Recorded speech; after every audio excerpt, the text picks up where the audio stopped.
welcome everyone. Thanks for tuning in to this episode of the Hawaii Retirement Show.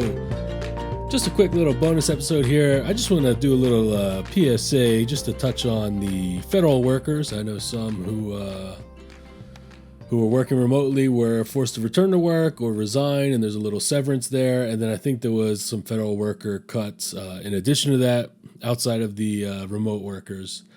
But I just want to put something out to kind of shed some light on if you are one of these individuals who is either resigned or was let go as a federal employee. Just a couple things to consider, as you have a couple options when it comes to your FERS benefits and your TSP. And first and foremost is you don't have to do anything. If you have 5 years of federal service, that's considered vested. And at that point, you're entitled to a benefit, although it may be small if all you have is 5 years.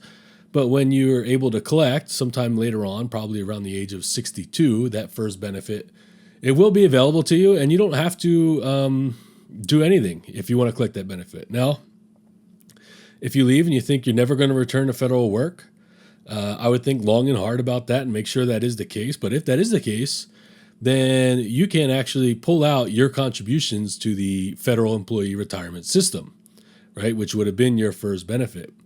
And you can get those paid out to you, and there will be some tax implications for that. But let's say you don't even have 5 years and let's say you have 3 years, but there's a good chance that you're going to return to federal work sometime later in life. Then again, you don't do anything.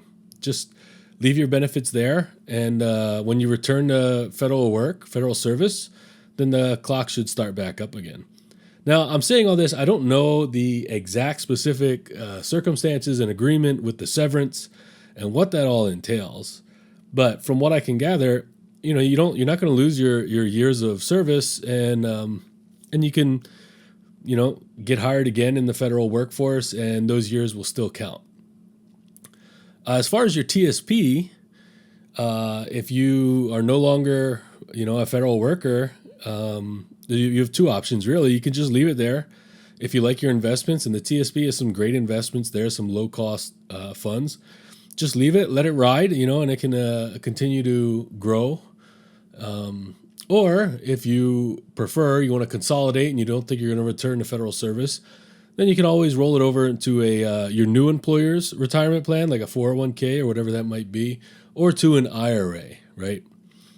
And just a couple things to consider there. I would say sleep on it because there's no rush with any of this unless you're absolutely hurting for the funds and you need the access to some liquidity, and maybe you want to pull out your FERS benefit that you've been contributing to now that you're not working for the federal workforce and you don't plan on returning. But I think the best bet is sleep on it. You don't have to do anything, and just check up on, are you vested? What would that benefit be? Do I think I'll return to federal service? Am I happy with my TSP? Do I not like the TSP? Have I started another job that has a good 401k or some other retirement account that I want to roll over my TSP into? A lot of options, but just want to throw this out there for some things to consider for all those affected who either resigned due to remote work or let go due to cuts. Okay, if there's anything on the show you'd like me to talk about in particular, email it over to aloha@hawaiiretirementshow.com, and we'll catch everyone on the next one. The opinions and statements presented on this show are for general information only and are not intended to provide specific advice or recommendations. Never make any investment or financial decisions based on information offered on this show without first consulting your financial, legal, or tax advisor. All economic and performance information mentioned on the show is historical in nature and is not indicative of any future results. All indices mentioned on this show are unmanaged and cannot be invested in directly. All information is believed to be from reliable sources. However, we make no representation as to its completeness or accuracy. Lastly, all opinions expressed by Jason Cutitta and any guests on the show are solely their own opinions and do not reflect the opinions of or are endorsed by ToBA Financial or Jason Cutitta. Investment advisory services are